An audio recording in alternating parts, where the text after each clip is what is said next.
Exciting. Fab. So, Becky, hello and welcome. I'm going to just quickly, briefly explain about who I am, what I'm doing, why I've decided to do all these interviews.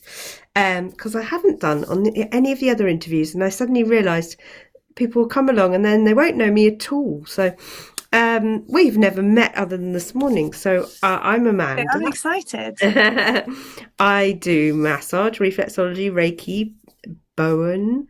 I do my facial release kind of therapies, but my real passion is helping people with their emotions and feelings and coming to understand where they are in this present moment so that they can move through maybe from some dark stuff to some lighter stuff, or lighter stuff through the dark stuff into another lighter stuff.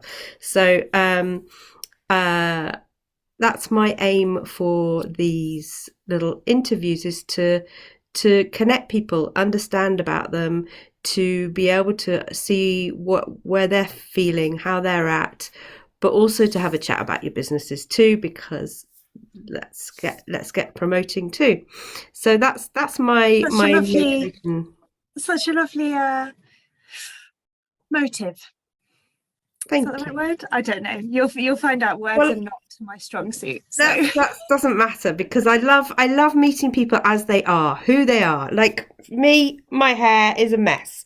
I need to have the highlights done and my roots done and everything, but it doesn't matter. Does that matter? No, it doesn't, because what has always mattered is what a person is really like on the inside, how they are, how they connect, how we feel about each other. And some people we're not going to necessarily bounce and enjoy being in the company of, but actually, when we get to the core of who we are, it's very rare not to really be able to like somebody when they can open up to who they truly are and they're really authentic. So I love that feeling when you've perhaps sometimes I've looked at somebody and thought, well, maybe I'm not sure that I like them, and then when I've got to I really understand them, and then I have compassion for them and I can connect with them on such a deep level. I love that, and that's what I'm. Yay, let's do that. So, tell me everything there is to know about you. about me. Wow. Okay. I'm Becky. I currently live in. Sorry, my computer is pinging at me. I currently live in a little village just outside Lichfield, so that's just north of Birmingham for people that don't do geography. Um, I have a husband and two children, two boys. They are 3 and very, very nearly 6. Um, yeah, I absolutely love being out in nature. Um, I love walking with my kids, although we don't do very long walks at the moment because their legs are only little. Um, we like spending time at forest schools. My little one and I go on a Friday, and it's the highlight of my week. Um, Beautiful. what else can I tell you about me? I am a very crafty person. So I knit, I crochet, I have done sewing in the past. I have done painting. I'm not particularly skilled at painting at the moment, but I Bet you enjoy are. I bet chucking you some are. paint on a page. Well, I mean, I'm probably better than my 3-year-old, but You see, I I'm don't think not I would be better than your 3-year-old.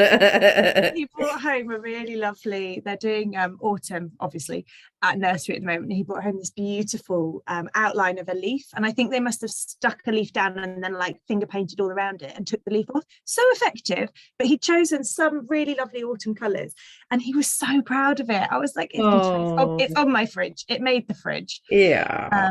It was that good. I've moved around a lot. My mum is a vicar. Well, Really? technically she's not. She's a Methodist minister. But Okay. everyone, when I say that, a lot of people go, well, what's that? So essentially she's a vicar.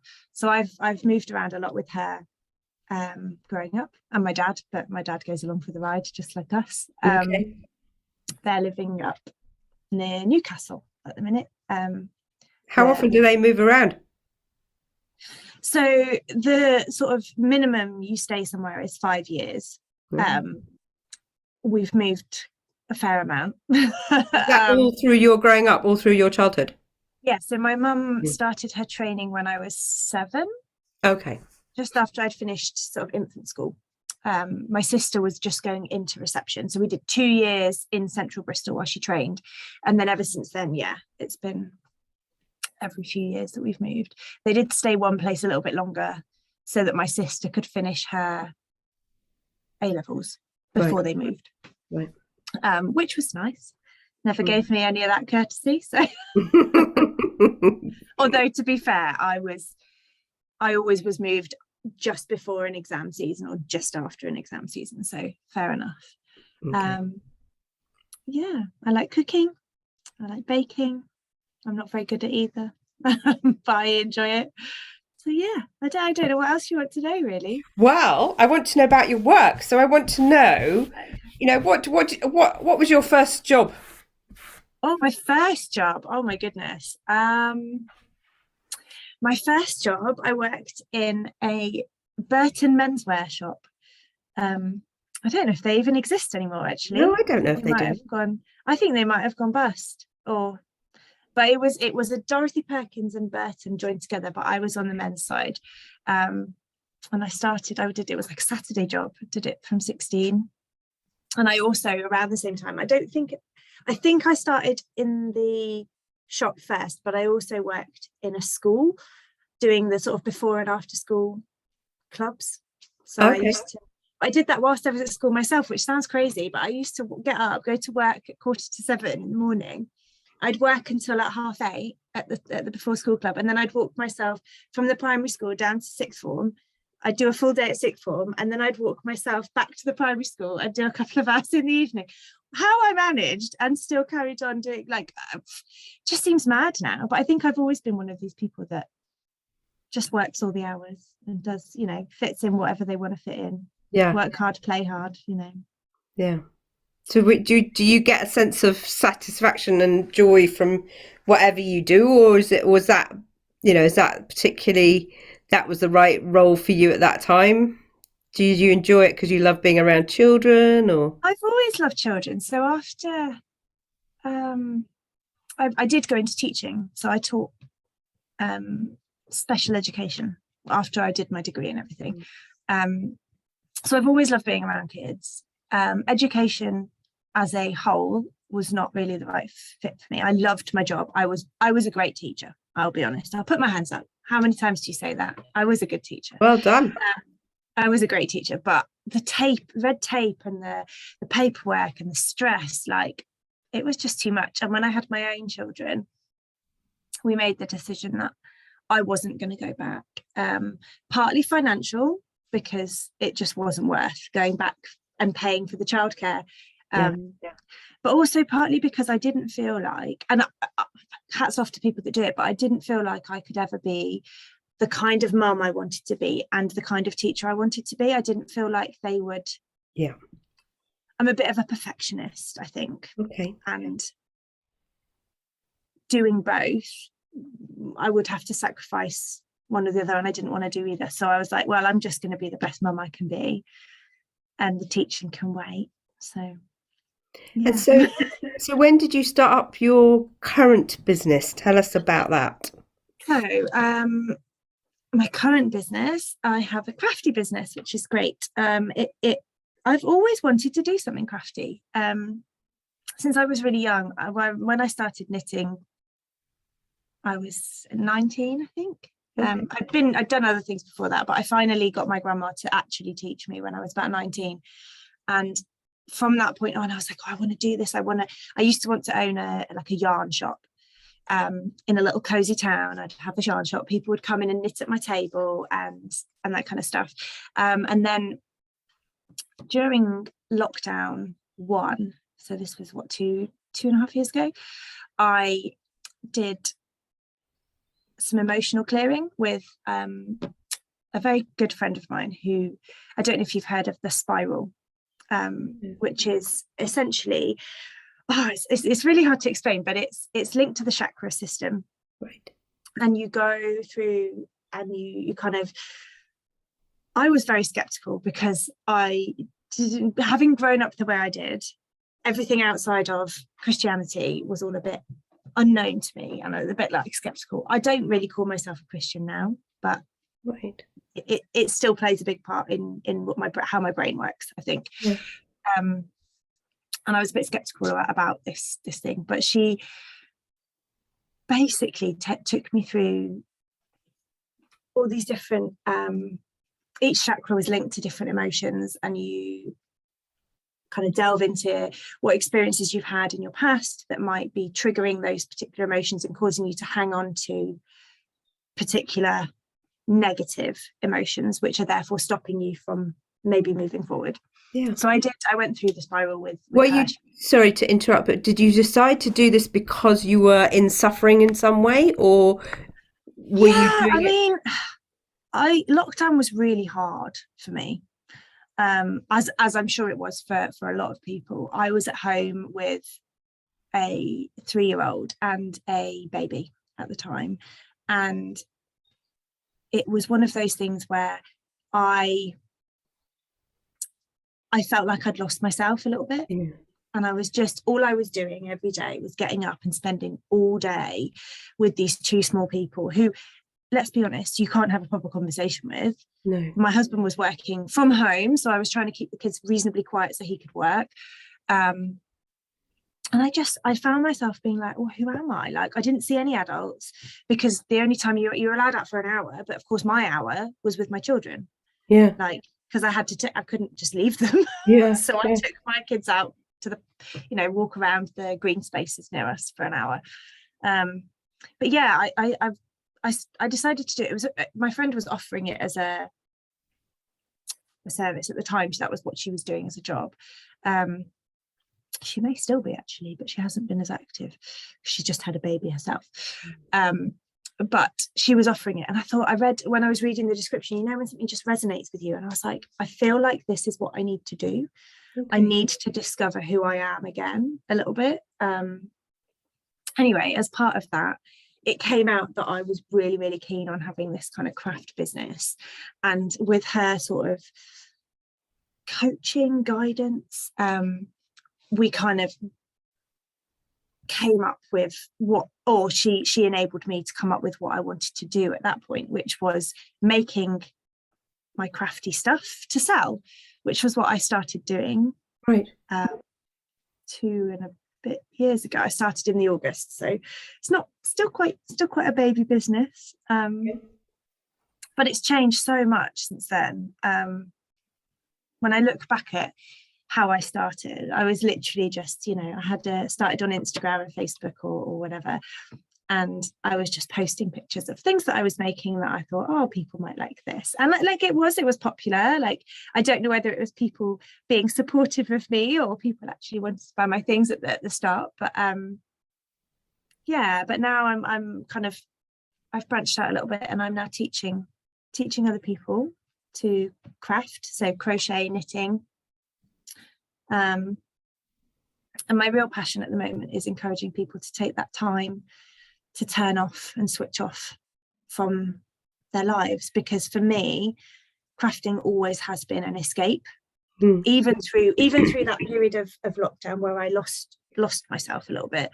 And I think actually it wasn't lockdown that made me lose myself. I think it was a process that started when I had my first little boy, and I'm not blaming him, but I think everyone, when they have children, go through this shift of you're not just looking after yourself anymore. You've got these little tiny people that you need to look after, and so, and it can be quite hard work looking after them. Yes it can. But my passion is, crafting has always been that kind of way for me to switch off from everything that's going on in my day, whether that's business related for me or life related.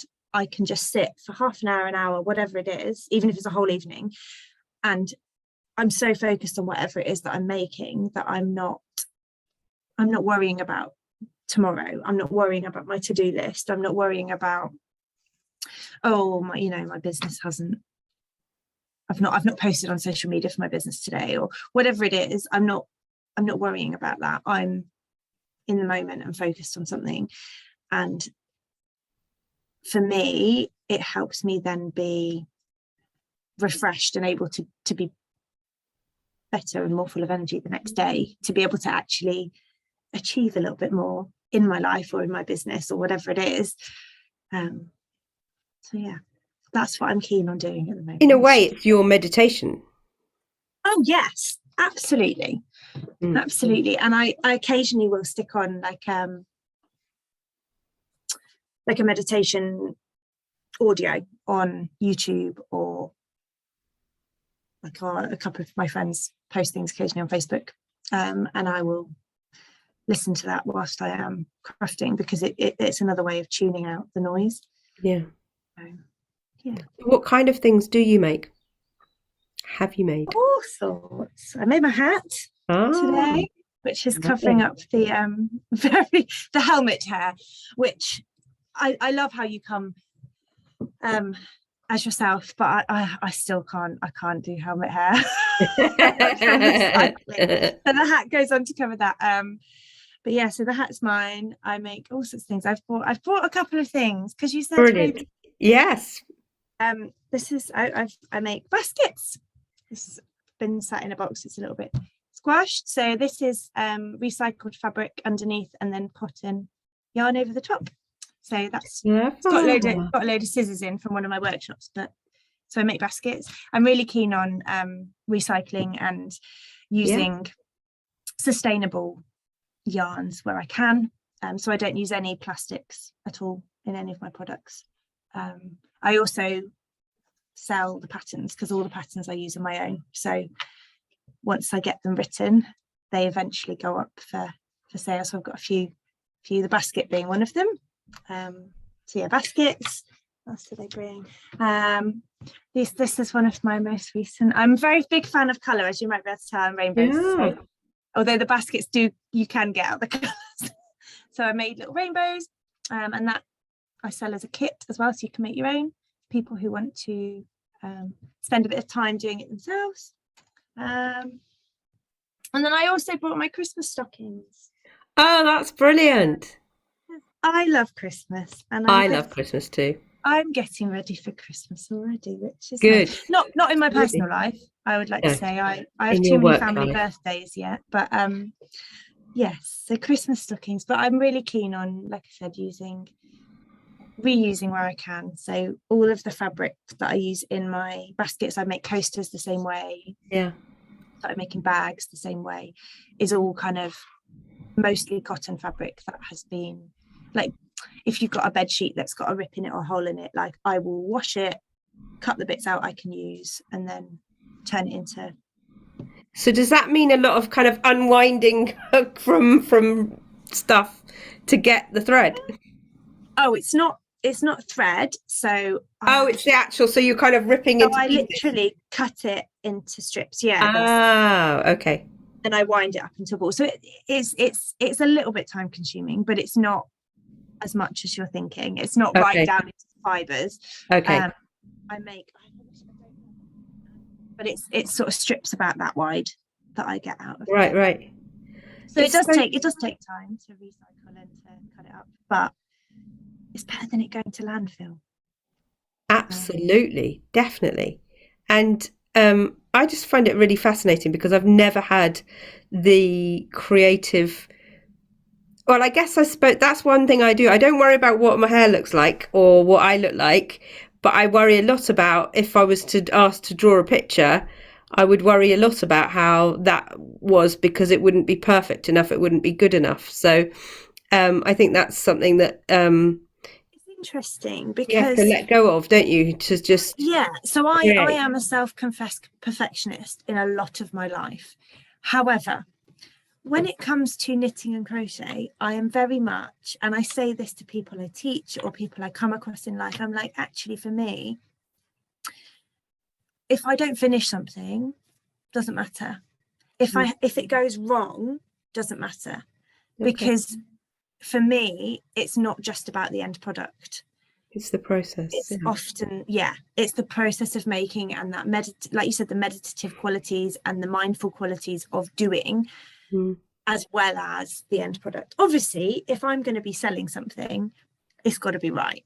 But when I'm doing my designing process, when I'm making something for me or for my children, or like just around the house, or just doing something for the purposes of keeping myself busy, my mind quiet and just doing something that's mindful, actually I don't care. Like, I have so many projects here that are half started and that I've abandoned, and it's taken me a while, but I'm okay with that now, because at the time I did it, it was serving a purpose.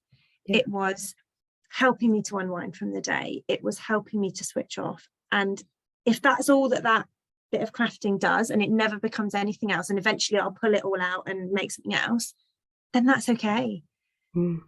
And that's something I really want other people to do, because there's a very big culture of, oh, I've done it wrong. I followed this knitting pattern, but actually I've made a mistake there. And I'm like, but does it really matter?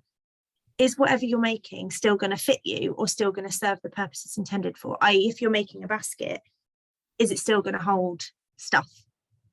Yeah. If you've missed, because if I missed a few stitches on this basket, it wouldn't matter. Yeah. Because it would still it's not shape. Holding water, so it doesn't. No. Oh, well, no, a fabric basket would be absolutely holding water or a cup of tea or something. So, but yeah, and I think the same goes for all crafts, like whether you do pottery or whatever, like, because you can. I was watching a video the other day of someone who had made some mistakes with their pottery, but had a great time throwing them on the wheel and stuff. And you can basically just wet them, even when they've dried out. So long as you haven't fired them, you can basically smash them up and then mix them with water, and they kind of turn back into clay again. I was like, I had no idea you could do that. Okay. So, nothing is. Oops, your sound has gone. Am I back? There you go. Now you're back. Yes. Yeah, it does that occasionally. When I get quiet, my microphone turns itself off. So it just decides it's not interested anymore. Sorry. You're boring me now. How rude.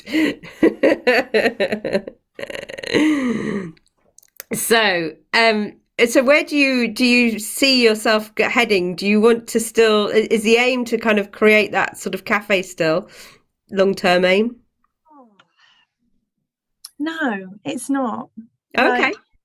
I would love to have my own space to hold workshops in at some point in the future. I am absolutely loving doing that. And I've just launched an online space for people to come and craft in, and make that time. And I think my end goal would be that I am hosting workshops regularly in my own space, maybe with a cafe, but I wouldn't do the baking. I would have someone that okay. Or I'd buy the cakes in, because I mean, my cakes are acceptable, my children eat them, but no one's going to pay for them. They're not pretty either. Yeah,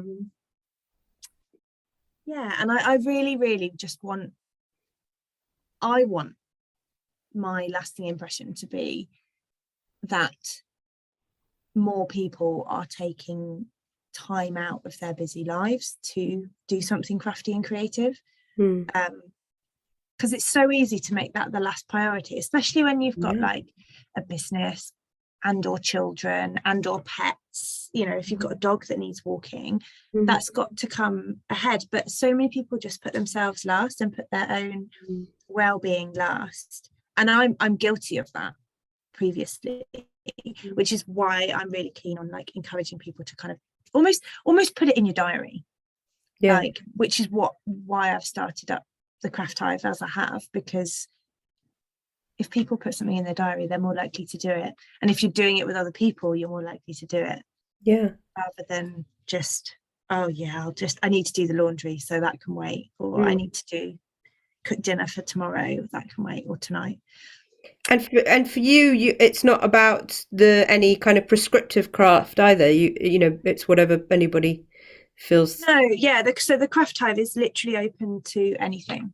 Like my craft is very much yarn, but if that's not you, like, and your craft is, I don't know, scrapbooking or cross stitch, or somebody messaged me the other day, like, can I come if I do diamond painting, which I'm really intrigued to see because it's not something I've ever done. But like, whatever it is that you do, it's all about you making time for that and for the benefits of that. Yeah. So yeah, anyone not prejudiced in the craft. And were you arty at school? Would people have known you to be? No, probably not. Like, I did do art at GCSE, but I was not the arty one, like, at all. Okay. My art teacher despaired of me, because art is like, I am crafty and I'm creative and I always have been, but art, actually, like painting, drawing, creating a piece of art on a piece of paper, not my thing. And I wish I'd known what I like. I wish I had the attitude towards things now, then, that I do now. Yeah. You know, in terms of like, actually, if you've enjoyed it and it was fun and you've switched off, does it matter what it looks like? No. Yeah. Yeah. I actually was the maths geek at school. Oh, so, really? Yeah, so I did, well, that was my degree. I did a degree in maths, believe it or not. Wow. Yeah, so I have a master's degree in maths. I trained as a secondary school maths teacher, and then I ended up in special ed, and I tutor GCSE maths 1 hour a week, just because I still enjoy maths. And they asked me to do some more, and I was like, no, like, I'm good with my 1 hour, thanks, because I don't really do it for the money. Yeah. Like, I do it because I enjoy it, and I enjoy working with students and getting them to love maths as well. Yeah. Which a lot of people, when I say that, they're like, really, like maths and knitting? I'm like, you'd be surprised. So yeah, they're two different sides of the brain, aren't they? apparently so, but my brain clearly works differently. But I mean, there's a lot, there is maths in knitting, and my maths comes in handy when I'm designing patterns, because I've got to make the numbers add up and work. So yeah. That is very interesting. I would never have guessed that. And so No surprising people. yeah, I love that. I love it when people come up with things that you just wouldn't, you can have a perception about people, and we're all very rounded as people, aren't we? You know, we're not just one thing. And the way our brains like to work is to say, well, therefore you're in that box. And you can't be in that box because you're not in this box. You know, so and it's interesting because it depends on when you meet somebody as well, isn't it? Like, if you meet somebody at a particular event or location, you're more likely to put them in a particular box than if you were to meet them somewhere else. Same person, but you meet them in a completely different environment, and you're going to get a completely different I noticed that when I used to work in hospitals, and I worked giving patients complementary therapies whilst they were having dialysis. So I would see them lying in a bed with a arm getting blood in it, and not moving, and therefore perceived to be sick. And then about an hour later, I saw a couple of them up walking about, and it was like, it's a completely different person. Your perception of that, because I was in there to nurture, support, and provide help for them, but then they were opening a door for me later. And so it's almost like, did you ever bump into your school teacher outside of school? Yes. Yeah. And you'd be like, wait, what? Like, no, you're not allowed another life. You are a teacher. Exactly. Like, that is what you do. And it's mad how we still, like, society has moved on so much, but we still like to put people in boxes. Absolutely. And it's like that when it comes to sort of marketing. I'm always very anti the kind of ideal client concept of marketing, because therefore you're just working towards this little box, and I hate the little box. I like the big lots of boxes. I find it hard, because I'm also like you, like, but actually this isn't for, like, what I'm doing at the moment isn't just for one little niche of people. I get the principle behind it, is that if you're talking to a specific person, they're more likely to read your stuff. But it doesn't make sense to me when I'm thinking, but Like I could help this person Anybody and that could. Yeah, person. And equally, everybody. somebody that fits in that box might also fit in that box. And Yes. so, yeah, I struggle. I also struggle with that. Yeah, me too. But I also understand it as well. I understand the concept behind it, but it's just, yeah, it's frustrating. So tell me then about what it was like growing up with a mummy as a vicar or whatever the term is. Oh, wow. I suppose, well, when we first moved and we were doing, when my mum was doing her training, I've always been quite a sensitive person. And that was probably more evident when I was a kid. Like, when my mum had to do placements and things, so she'd go away, and most of the time they were sort of within driving distance, so we could still see her often. But I remember once she went down and did one in Devon, and we were living in Bristol at the time, so we couldn't see her all the time, and I was just like distraught. Like, and now as a mum myself, I think, oh my goodness, like how hard would that have been for my mum, knowing that I was at home, not eating, not sleeping. Like I was Oh, it's like really bad. it Yeah. was horrible. Yeah. And my dad, bless him, was pulling his hair out. I vividly remember having a conversation with my grandma about, like, she'd bought us fish and chips to try and encourage me to eat. And I was just like, I feel sick, I can't eat. And she was like, you feel sick because your stomach's got nothing in it. Like, you need to eat. And I ended up, my sister went on holiday with my grandparents. And I ended up my holiday, I went and stayed with my mom. Oh. And I did her placement with her, and I like went and did all her like research with her. And oh my goodness, like how my mum did it, I don't know, because now I can't think of anything harder than having to do like studying, research, all this sort of stuff with an 8-year-old in tow, 7-year-old, 8-year-old, however old I was, like particularly one who was clearly so clingy. But I got a lot better, like as we moved, like because we moved so much, you get used to kind of talking to new people, and that's a skill that I have, I'm really grateful for as an adult, because whilst I find it difficult to start a conversation with somebody, because I overanalyze what Right. how they're gonna perceive me, what box they're gonna put me in. Yeah. Once the conversation's going, I find it quite easy to talk to people, and feed off of their energy. It's interesting. Christmas is an interesting one growing up, because obviously my mum works Christmas Day. She does church in the morning, sometimes 2 services depending on what churches she's working in at the time. But for us, that's part of Christmas. And it's something that I still love to do with my children now, even though I don't particularly, we don't go to church regularly at all. And I'm not sure that I consider myself a Christian, but for me, on Christmas Day, we go to church. So did you grow up before she took that role? Were you going to church regularly as a family?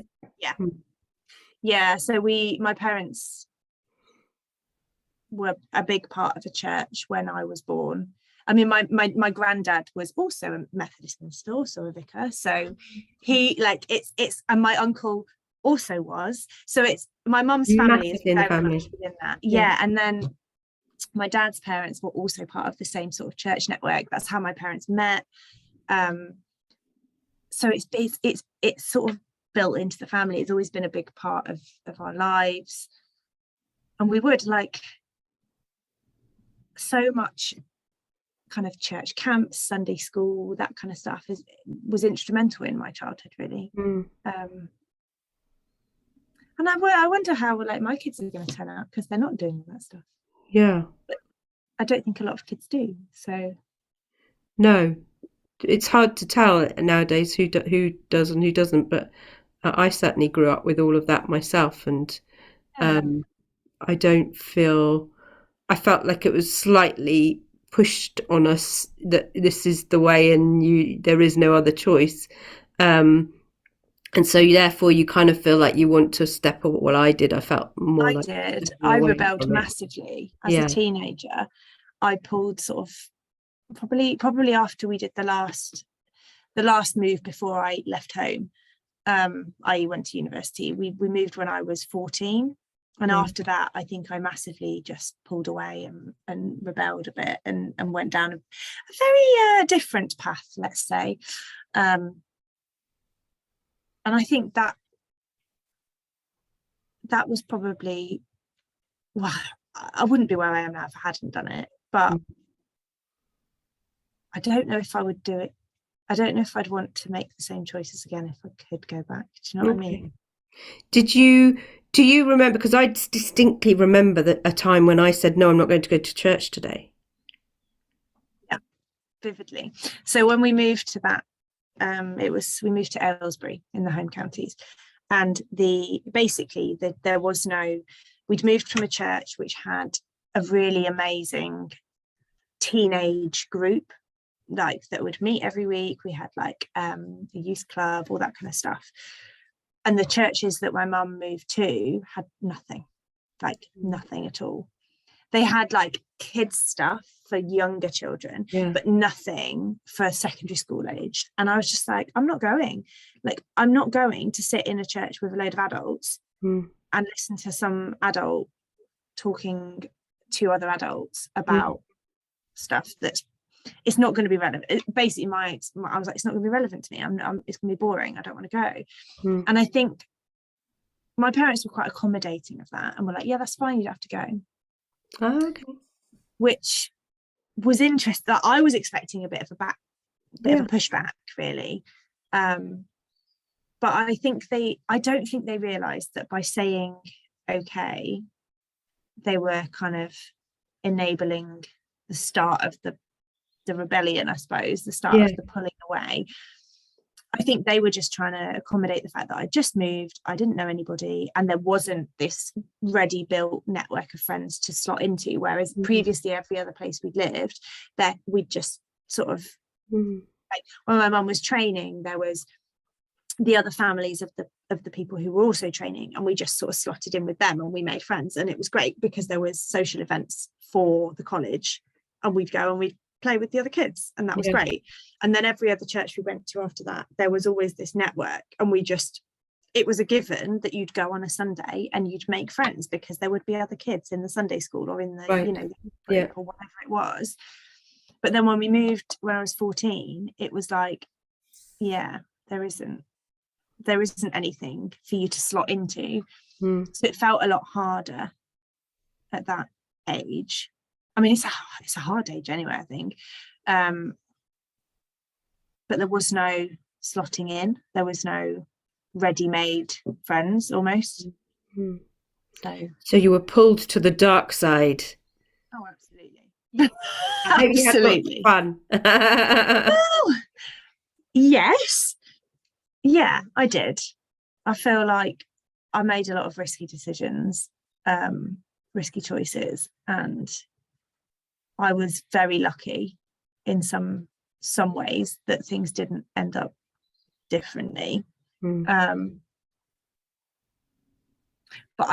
I also think that my mum probably, had things gotten worse, she probably would have like intervened and been like, no, this is not okay. So I don't know how. I mean, I don't know how much my mum knows. Probably more than I think. I guess being a minister, she will have seen a lot anyway, more than the average mother, that you do get to see the real reality of a community, because people do come to the church in need and in times of need. So she probably got to see a lot more than probably. It's really interesting now, because where she is now is it's the second most socially deprived area in the country. And she's lived, like, we've lived all over, but this is probably the least affluent area she's been in by a long way. And so the challenges that she's facing now are massively different. But when I sort of said, but you won't have done any of this before, she was like, well, it's surprising what you do find in leafy green places that you would expect to be. She was like, in any area, you've got families that are struggling on the poverty line, you've got people who are struggling with addiction, you've got people who are struggling with abusive relationships. Like, it happens everywhere. It does. It's And in fact, it happens probably more so in areas that you would least expect, because it's kind of hidden in plain sight in a way, isn't it? It's hushed up. People don't talk about it. People don't like, and just because people aren't getting caught for, you know, the criminal activity doesn't mean it's not happening. Yeah. Yeah. So yeah, it's interesting. And I think, yeah, I think my mum probably knew a lot more about what was going on with both me and my sister than we assumed at the time. Because you do know, you're a mum. You know more about your children than... Yeah. And you only realise that more so when you become a mother yourself, how how much you understand things. And as you were a child, thinking that your parent couldn't possibly understand because they're completely in a different world to me. Exactly. Yeah, you've never done this. You would never have any clue. So yeah. So my final question to you is just to ask you how you're feeling now, how absolutely in this present moment. That's a really tricky question. Like, nostalgic. I haven't talked about some of the stuff I've talked to you today about. I don't think I've talked about for a very long time. And I've never really thought about like how life was growing up for a long time. So yeah, I feel quite emotional. Yeah. Not necessarily in a bad way. No. But you know, when you just like key memories stick out to you, and I firmly believe that the things that you remember are the things that are associated with a really strong emotion, whether that's a positive one or a negative one. So I've currently got all these like key things that I remember that are either really amazing or really shit. Sorry, excuse my language, but that's fine. Yeah. So I feel very emotional. Yeah. So I can feel a little bit in a little bit of a stuckness in your chest at the moment, as how I can feel it. So I wondered if you wanted to just breathe into that area and just see if you can allow for that stuckness to be released, just to...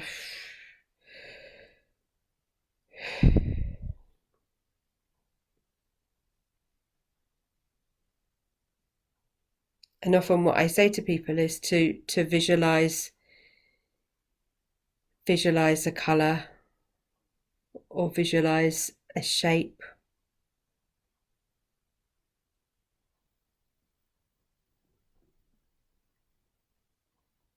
I love how you can kind of feel that. I think it's incredible. Sorry, your speaker went off then. I said I think it's incredible that you can feel that. Like, I love that there are people in this world that can sort of feel other people's... We all can. Nothing unique about me, I'm afraid. Well, true. We all have the ability, but we don't stop and do it.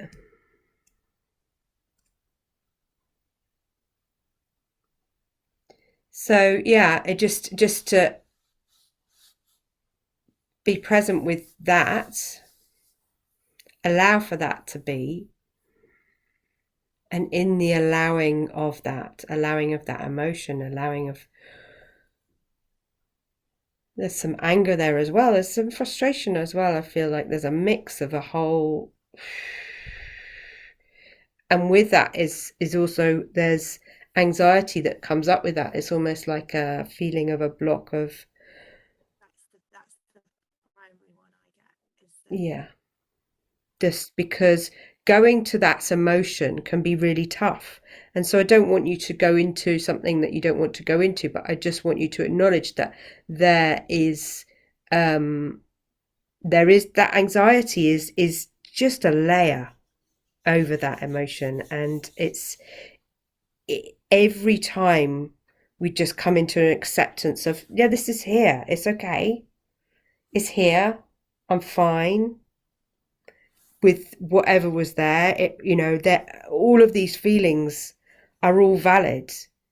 They're all acceptable. And actually, in this particular moment in time, we are both safe. There's no tiger coming to attack us, thankfully, and not that I can see. There is a little pussycat that's gone in the garden I just saw, but that's not going to come and attack me. And it's okay. So, and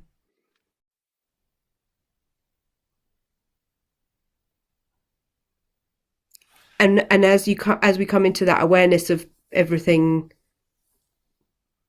we allow for that to settle, and then we allow and accept that, then it allows it to lift and shift into something else.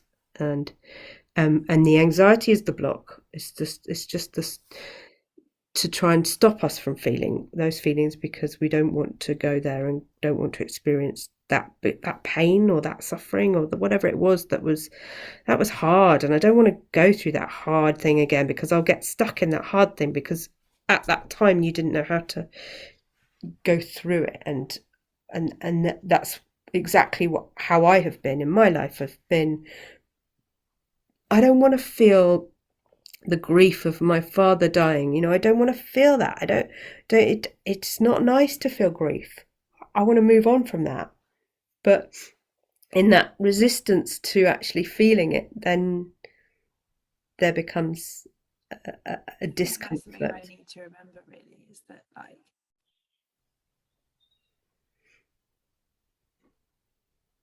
it's allowing myself to feel before I move through it, I suppose. Yeah. Because by just kind of steamrolling that works.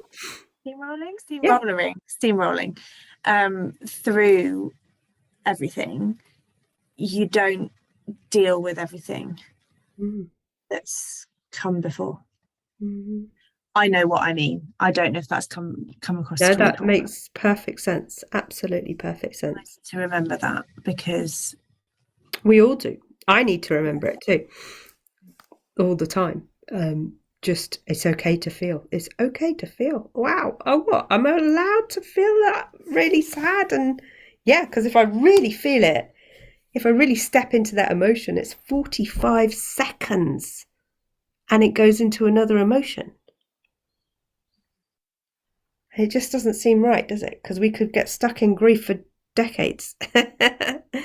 How is that possible? Because we go in and out and we go in and out and we keep accepting every emotion, keep accepting. So, so